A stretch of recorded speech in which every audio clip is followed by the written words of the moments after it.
yung ano ni Ed Lingao, yung isang video niya. O ayan, pakinggan nyo maigi. Ito yung ito yung sinasabi kong napakahusay na pag-shopping na ginawa ni BP Sara. Balikan na natin si Bok Ed Lingao para sa iba pang paghihimay sa Bilang Pilipino 2025. Bok? Maraming salamat, Julius. Ang sabi nga nila, all roads in the Senate race lead to the impeachment court. Ano po ang sabi sa konstitusyon para sa isang impeachment trial? Kailangan po ng 2/3 vote para ma-convict ang isang taong na-impeach. Kumbaga, kailangan po ng 16 senators na boboto for impeachment para po matuloy ang isang conviction. Sa mga po, kailangan po ng at least 9 senators para ma-acquit si Vice President. Ayan ito. Katulad dito, tingnan mo. Meron, kakalabas lang sa GMA 7. Anong sabi? Marcos not pushing for Sara Duterte's impeachment trial in Senate, says Palas. Anong ibig sabihin yan? Alam na niyan ni Bongbong Marcos. Naputang ina yung impeachment na yan ang magiging pako sa ataol niya. Alam niya na puta nag-fail na talaga sila. Sumablay sila. Sabi ko nga sa inyo, napaka-importante talaga nitong eleksyon na to eh. And nakita din ni Inday Sara eh. Although galit tayo doon sa +2, pero nanalo yung +2 eh. Kaya nga, sobrang importante nitong eleksyon na to. So, well, hindi naman natin kailangan yung +2. Kasi nga, kung nanalo yung 10, hindi natin kailangan yung +2. Mas malaki lamang natin. Pero mukhang napansin din ni VP Sara that the 10 candidates na we have is not enough. Although, they all have clean hearts. Nakita ni Inday Sara na si JV Hinlo, si Lambino, and sino pa ba? Sila Philip Salvador. Mukhang maliit yung chance na manalo sila because hindi sila ganun ka-popular sa Pilipino. And alam naman natin, ng mga Pilipino, matigas talaga ulo. So, ang ginawa ni VP Sara is she made the covenant with these two candidate na alam niyang mas malaki yung chances na manalo kasi may pera at saka may impluwensya. O, saktong-sakto na foresee ni Inday Sara na, wait, kung dadayain kami, hindi nila dadayain si Bongo. Sobrang lakas eh. Hindi rin nila dadayain si Bato. Sobrang lakas. So, kung dadayain kami, ang ilalaglag ng mga yan, etong mga hindi masyadong kilala. Si Pastor Kibuloy, ilalaglag niyan kasi iisipin ng tao na kasi may kaso kasi ganito, kasi ganyan. Kumbaga, meron pa siyang bagahe. Until ma-clear ni Pastor Apollo Kibuloy yung mga sa kanya, yung mga demanda sa kanya sa korte, diyan totally 100% malilinis na talaga yung pangalan ni Pastor Apollo Kibuloy. Pero may bahid pa rin ng konti, kahit alam naman ng Pilipino na politika lang yun, may bahid pa din ng konting-konti. So meron silang rason kung bakit hindi boboto ng tao si Pastor Kibuloy, ilalaglag nila. Kahit na alam naman natin na lahat ng boboto kay Bongo, kay Bato, boboto kay Pastor. Pero mas okay na sa kanila yun na malaglag si Pastor. Mahirap talaga eh. Kapag pinanalo mo si Pastor, putang ina, kawawa talaga sila eh. Kawawa sila, parang may nanalong 2 Duterte kagad eh. Parang nanalo si Inday Sara at saka si Pangulong Duterte pag pinanalo mo si Pastor eh. 2-in-1 si Pastor eh. 2-in-1 siya eh. Para siyang 2 Duterte, Inday Sara and PRRD in 1. Sobrang talino, sobrang tapang, hindi mo mababayaran, malinis ang hangarin, gusto lang maglingkod, tapos willing mamatay. Kaya talagang hindi sila susugal. Putang ina, lahat ng gagawin nilang kabulastugan, gagawin nila, hindi lang pumasok si Pastor. Di ba lang pumasok si Bato, si Bongo, tsaka yan si Marcoleta. Wag lang pumasok si Pastor. So palagay ko nakita yun ni ni Inday Sara na ilalaglag nila to si Pastor. Sigurado ako hindi nila ito papanalo to eh. At ilalaglag din nila mga kandidato natin. Meron niyang papasok 3, pinaka-safe 3. 3 yung pinaka-safe. So kailangan ko pandagdagan ng 2. Kaya ayun, ayan, tingnan niyo tong itong report ni Ed Lingao. Sa Duterte sa impeachment charges na kanyang hinaharap sa Senado. So ano po ang komposisyon o lumalabas na komposisyon ng bagong Senado? Tingnan po natin sa matrix na ito. Dito po natin ilalagay yung mga pro-impeachment senators at dito po natin ilalagay yung mga anti-impeachment senators. Ngayon po, konting disclaimer po, ito po ay possibilities and probabilities dahil po sa Possibilities and probabilities lang, which is pero malamang sa malamang to kasi napag-usapan natin doon nakaraan.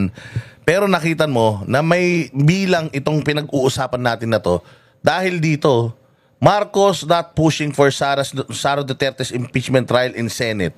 Ayaw na. Bakit? Putang ina, wala na yung mga kaibigan nila sa Congress. Wala na eh. O, tapos yung mga Senado, lumalabas, putang ina, puros mga politiko yung nasa Senado. Re-electionist yung iba, yung mga nanalo, putang ina, puros anti-administration. Paktay ka diha. O. Kaya kaysa mapahiya siya, hindi ma-impeach si BP Sara, putang ina, ipupush na lang niya. Na wag na yung impeachment. O, di ba? Ano, may plano yan. May ibang plano yan. Putang ina niyan. Hindi man impeachment, puta, may plano yan. Sigurado ako, plunder ang ipapail ng mga yan sa ombudsman. Oo, ang gagawin yan, i-retire niyan. Yung current na ombudsman, lalagyan nila ng appointee nila, tapos putya plunder, ikakaso dyan. Oh, parang ginawa nila kay ERAP. Ganyan yan, pustahan tayo. Kaya, Inday, wag ka magpapalansi sa mga yan. eleksyon sa huli, alam mo naman, wala naman talagang permanente. Simulan po natin dito sa anti-impeachment block. Sa mga mukhang panalo na sa Senado, ito pong si Bongo, siyempre yan po ay anti-impeachment. Si Bato del Rosa, siya din po ay anti-impeachment. Ganoon din po si Rodante Marcoleta. Tatlo na po. Si Amy Marcos, bagamat kapatid ng Pangulo, mailalagay natin po sa anti-impeachment dahil sa kanyang very close relations with the Vice President. Ngayon, meron pa po tayong si Pia Cayetano at si Camille Villar. Camille Villar po, inendorso ni VP Sara dahil ang sabi nga ni VP Sara, ang pamilya Villar ay maasahan talaga ng pamilya Duterte. They are real friends and true friends na hindi sila iniiwan. Yan daw po ang pamilya Villar ayon sa mga Duterte. Ito po, ang Nationalista Party po ay umiikot sa pamilya Villar. So, NP po, si Camille Villar at si Pia Cayetano po ay nationalista rin. At malaking posibilidad, dyan po siya pupunta. Doon naman tayo sa mga holdover senators, yung mga present senators. Si Robin Padilla, siyempre po, yan po ay anti-impeachment. So, meron po tayong 1, 2, 3, 4, 5, 6, 7. Remember, ang kailangan lang po natin ay 9 senators para po ma-acquit si VP Sara. So far, we have 7 probable senators. Kailangan pa ng 2. Ang kapatid ni Camille Villar ay si Mark Villar. Nationalista Party din po. At malamang sa hindi, diyan po siya mapupunta. 8 na po sila. Isa na lang ang kailangan. Meron pa ba rito na maaring mapunta doon? Si Alan Peter Cayetano po ay siya rin po ay Nationalista Party. So far po, meron ka na at least 9 na senador na maaaring bumoto against the impeachment. O yan, so Siyam, meron ng Siyam. Hindi pa nailalagay dyan si Jinggoy, si JB Ejercito, hindi pa nailalagay dyan si Zubiri. Si Zubiri, ayaw din yan ng impeachment. Ay, Diyos ko Lord. Oh, hindi pa nailalagay dyan. Si Bam Aquino, hindi pa nailalagay dyan. Si Bam Aquino, anti-ano din yan. Sigurado ako, hindi yan mag-impeachment. Either swing or anti-impeachment yan dahil sa Iglesia ni Cristo. Oh, paano na? Oh, lamang. Ibig ko bang sabihin na itong lahat ng ito ay pro-impeachment? Yun nga po hindi ka rin sigurado dahil marami sa mga ito ay nagsabi na nung panakara mga buwan na hindi sila interesado sa isang impeachment dahil mas marami pang ibang bagay na kailangan pagtuunan ng pansin. So, posible pa po na maliban sa 9 na ito, madagdagan pa ng mga tao mula dito ang mga anti-impeachment. Makikita nyo ang shift ng media, hindi ba? Kasi tingnan nyo these media people hated the Dutertes so much. But look at them now, giving us an early win. That's an example na na talaga. Meron ng shift of favor na yung nangyaring election na ito really favored the Dutertes. Papaano din natin nasabi? hindi lang po yung mga congressman, mga senador ang nalaglag na mga alyado ng nilolong. Oo, nilalay. O, pati po yung mga local government na PDP, mga LGUs, PDP, malalaking gobernador na malalaking cities, mga mayors dyan, napalitan po lahat ng PDP. So, sa local government ngayon, na dating puros Marcos dahil nabayaran ng ayuda, ngayon, karamihan dyan PDP na ayaw ng ayuda. So, sa local government, hindi na nila kuha. Ang Congress, watak-watak dahil may mga bago. Ang Senate, mas malakas ang mga Duterte, ang mga alyado ng Duterte. So, anong gagawin ni Bongbong? Ayan, magbabait-baitan na naman yung ulul na yan. At gagawa na naman yan ng paraan, panibagong estratehiya. Gagawa na naman niya ng estratehiya kung papaano nila makakaatake silang muli. Kasi dihadong-dihado talaga sila dito sa eleksyon. Kaya nga mga kababayan ko, yan yung lagi kong sinasabi. Ibang iklase talaga kapag yung eleksyon ang yung tamang eleksyon yung nangingibabaw. Kasi doon talaga tayo nakakabawi. Although napakalaking mas malaki sana yung victory natin eh. Mas malaki sana yung ating pagsasaya kung nanalo yung 10 kandidato natin. Lalong-lalo na si Pastor Kibuloy, si Vic Rodriguez, si Jimmy Bondoc. Kung nanalo sana yung kahit yung 3 lang na yan, sigurado ako na talagang unstoppable yung trajectory natin, puros pataas yan. But again, wala ganun talaga.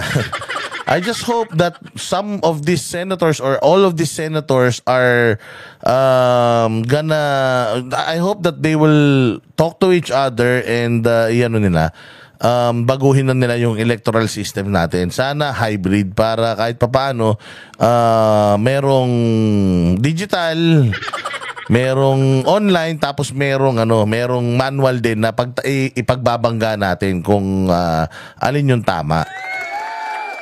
Sana ganun na. Yung bilangan, merong automated, merong manual para talagang malinis na malinis. Siyempre, mas maraming layer ng security, mas magiging credible yung ating election.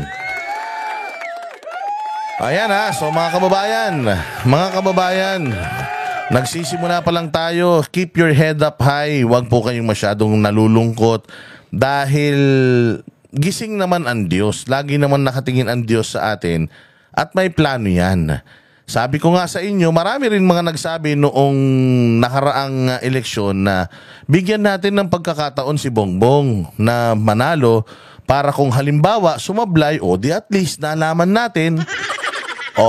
Let's just adhere to that. Ayan, sinubukan naman natin si Bongbong. Nanalo, pumalpak. Di ba? So at least alam na natin na na hindi na sila dapat manalo sa kahit na anong national position. Well, ihuli na natin to si Amy. Pero wala na dapat Marcos na makahawak ng national position dahil ibang klase kung malasing sa kapangyarihan ng mga yan. Pag malango sa kapangyarihan, walang katapusan.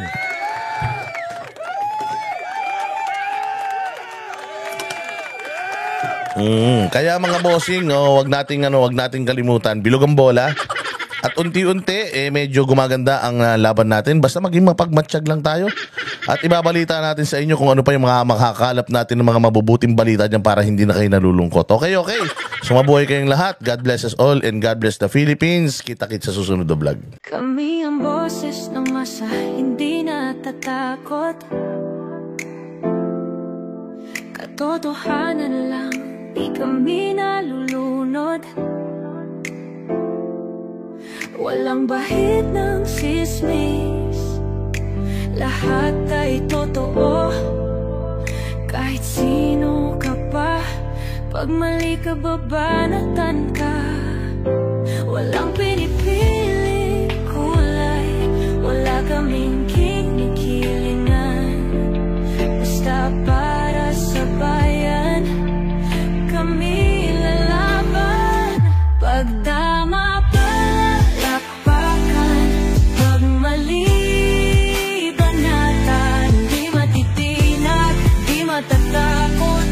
para sa bayan, tuloy ang sigaw. Sa harap ng kamera, walang halong takot. Mga baluktot, lahat kayo'y tutumba. Ang hustisya at totoo, yun lang ang mahalaga. Kahit sinong harang, di kami matitinag.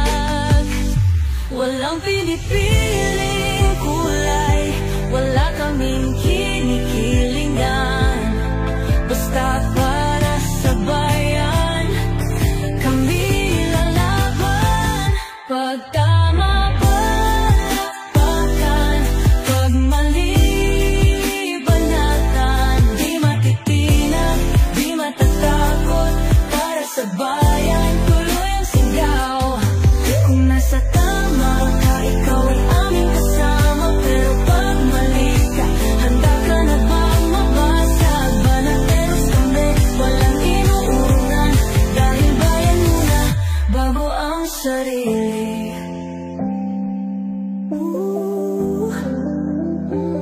Bago ang sarili.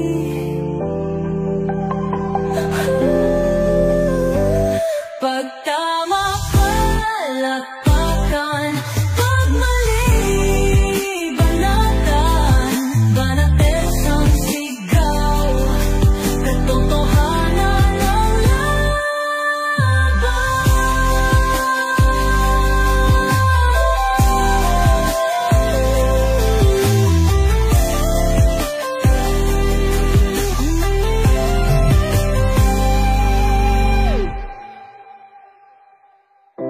sa harap ng kamera,